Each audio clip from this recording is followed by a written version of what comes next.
Uttar Pradesh police का एक सिपाही जो लॉन्ग डिस्टेंस के बाद अपने परिवार वालों के साथ मिल रहने के लिए और कुछ पल बिताने के लिए अपने घर आते हैं। उसे घर देकर माता पिता और उसकी बीवी काफ़ी खुश होती है। सब कुछ सही चल रहा होता है। रात को खाना पीना खाने के बाद सारे कोई सोने चले जाते हैं और ये भी सो जाता है। लेकिन रात के करीब 12-1 बजे उसे ये पता चलता है कि उसकी वाइफ अपने फ़ोन से किसी से चैट कर रही है। जब वो मना करता है तो बोलती है कि उसकी वाइफ बोलती है कि मैं अपने किसी दोस्त के साथ चैट कर रहा हूँ। फिर सुबह हो जाता है और सुबह में भी वो कॉल पे लंबे टाइम तक वो बातें करते हैं, घंटों बातें करते हैं। लेकिन जब इसके हस्बैंड अपने वाइफ से जानने का प्रयास करता है कि जिससे तुम बात करते हो कौन है मुझे बताओ, तब वो महिला काफ़ी डर जाती है और कई तरह से बहाना बनाती है। कभी करती है कि मेरी मम्मी है, कभी बोलती है कि मेरी भाभी है, कभी बोलती है कि सहेली है, लेकिन अपने बातों में फंस जाता है।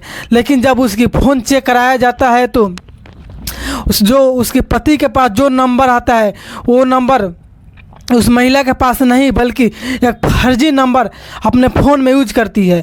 और जैसे ही वो अपने दोस्त से बात करना होता था उस फर्जी नंबर से बात करते और बात करने के बाद सिम को निकाल के रख देते, जिससे घर वालों को उसके बारे में कुछ पता ना चले। लेकिन जब इसके हस्बैंड को पता चलता है तो वो पुलिस वो एक समझाने की प्रयास करती है कि जो भी हो मुझे बता दो, मैं तुम्हें कुछ नहीं करूँगा। तब वो उन्होंने बतलाते हैं कि वो कोई और नहीं, जिसे मैं बात करता हूँ वो कोई और नहीं बल्कि मेरी एक्स बॉयफ्रेंड है जिसे मैं रिलेशनशिप में हूँ। तब ये सिपाही उससे बोलते हैं कि ऐसा करो, तुम दोनों में से किसी एक के पसंद करो, मुझे ये दो तरफा गेम बिल्कुल पसंद नहीं है। या तो तुम जिससे बात करते हो उसके साथ रहो या मेरे साथ। लेकिन वो महिला अपने पति को चुनते हैं। लेकिन उसके कुछ दिन बाद ये पता चलता है कि जिस लड़के से वो औरत बात करती थी और लड़के ही नहीं बल्कि उसकी दोस्तों की लाश एक चौराहे पे मिलती है, जो कई तरह से मामला सामने आता है, कई तरह से खुलासा होते हैं। दोस्तों, आज के हम इस वीडियो में जानने का प्रयास करते हैं कि इस महिला का बॉयफ्रेंड की मृत्यु कब हुई और कैसे हुई, आखिर इसके पीछे कौन जिम्मेवार है, या उसके पति, या महिला, या कोई और। ये पूरी कहानी उत्तर प्रदेश के लखनऊ से सामने आया है। एक लड़का जिसका नाम महेंद्र रहता है, वो काफ़ी मेहनती होता है, अच्छे से पढ़ाई लिखाई करके 2018 में वो उत्तर प्रदेश पुलिस में जॉब लेते हैं और फाइनली उसकी बड़ी धूमधाम से शादी हो जाते हैं। शादी में काफ़ी वो खुश होता है और शादी के बाद वो लखीसपुर थाने में तैनात होते हैं। ड्यूटी सही से चल रहा होता है, हर चीज़ सही से कट रहा होता है, माँ बाप, परिवार, बच्चे सब खुश रहते हैं। लेकिन एक दिन उसकी पत्नी, जिसकी नाम दीपिका होती है, दीपिका एक मेले में जाती है और मेले में उसके कॉलेज के समय का एक एक्स बॉयफ्रेंड मिल जाते हैं, जिसे देखते ही वो दोनों एक दूसरे से हाल खबर जानने लगते हैं और नंबर का आदान प्रदान कर लेते हैं। जब नंबर मिल जाता है तो दोनों घर आकर फ़ोन पे घंटों बात करते हैं।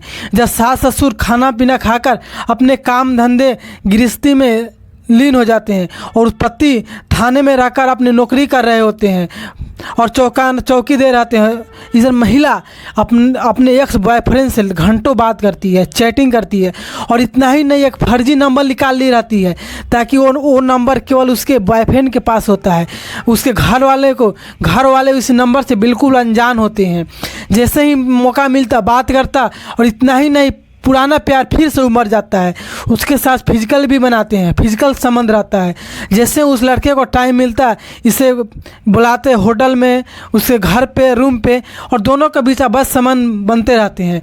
जब वो सिपाही घर आता तो महिला के मन में कई तरह से सवाल उठते हैं और डरा रहता है। लेकिन एक दिन जब वो बात करते पकड़ी जाती है तो सारे बात बतलाते हैं।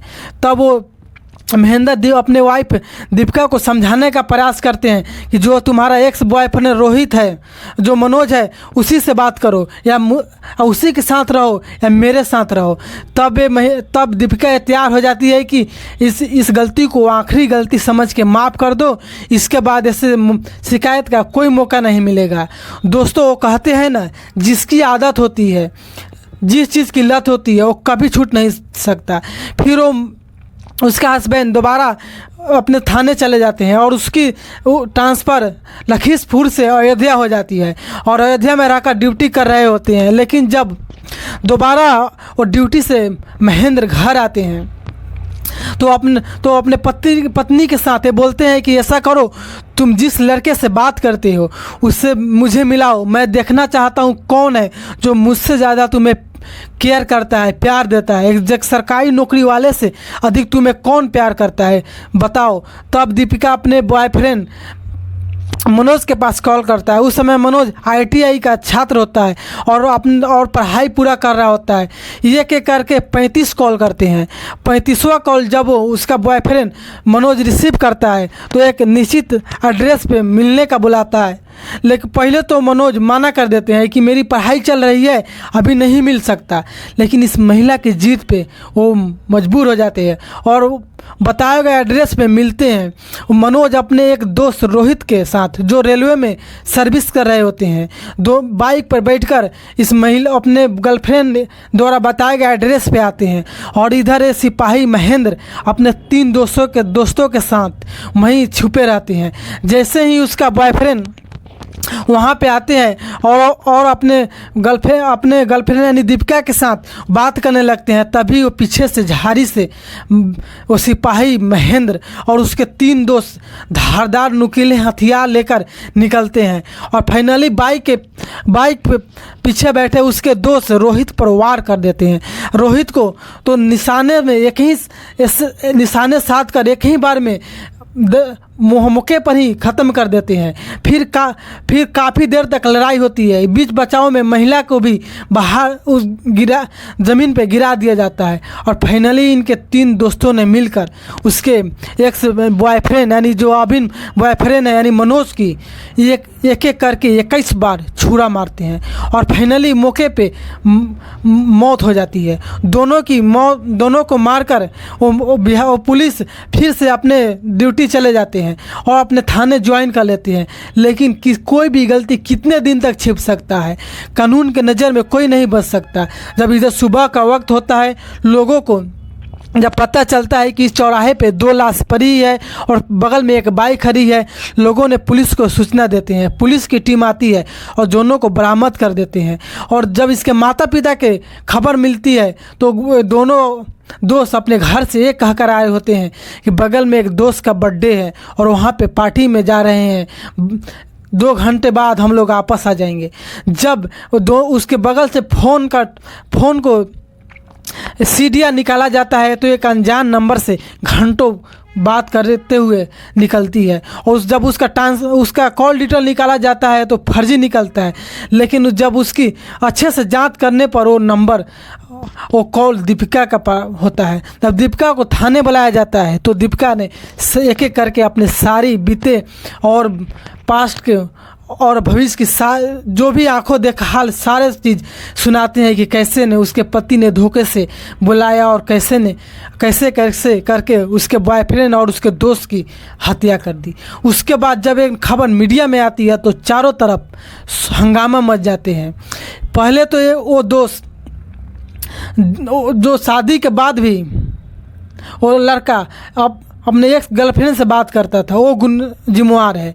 और दूसरा उसका साथ ही, जो रेलवे में ऑफिसर होते ही गलत का साथ दिया। बाकी इस घटना के बाद एक नहीं बल्कि दोनों की ज़िंदगी बर्बाद हो जाती है, फुटपाथ पर आ जाती है। फाइनली महेंद्र और उसके पत्नी को जेल की सलाखों में भेज दिया जाता है और साथ में वो 3 लोगों जिन्होंने सिपाही को इस कांड में साथ दिया रहता है उसकी गिरफ्तारी हो जाती है। बाकी ये पूरी घटना को सुनाने का मकसद किसी की दिल दुखाना या किसी की भावनाओं को हर्ट करना नहीं, बल्कि आपको जागरूक और सचेत करना है कि जहाँ भी रहे ऐसे माया जाल से, ऐसे घटना से बहुत दूर रहे, क्योंकि किसी की चंद गलती किसी की ज़िंदगी बर्बाद कर देती है और बाकी ऐसा घटना होने पे मजबूर हो जाती है। आई होप ये घटना पूरी आपको समझ में आई होगी। इसके बारे में आपकी क्या ओपिनियन है कमेंट बॉक्स में ज़रूर बताएं। अगर आप चैनल पे नए हो तो चैनल को सब्सक्राइब कर लीजिए और साथ में बेल आइटम है उसे भी दबा के रखिए। मिलते हैं नेक्स्ट वीडियो में।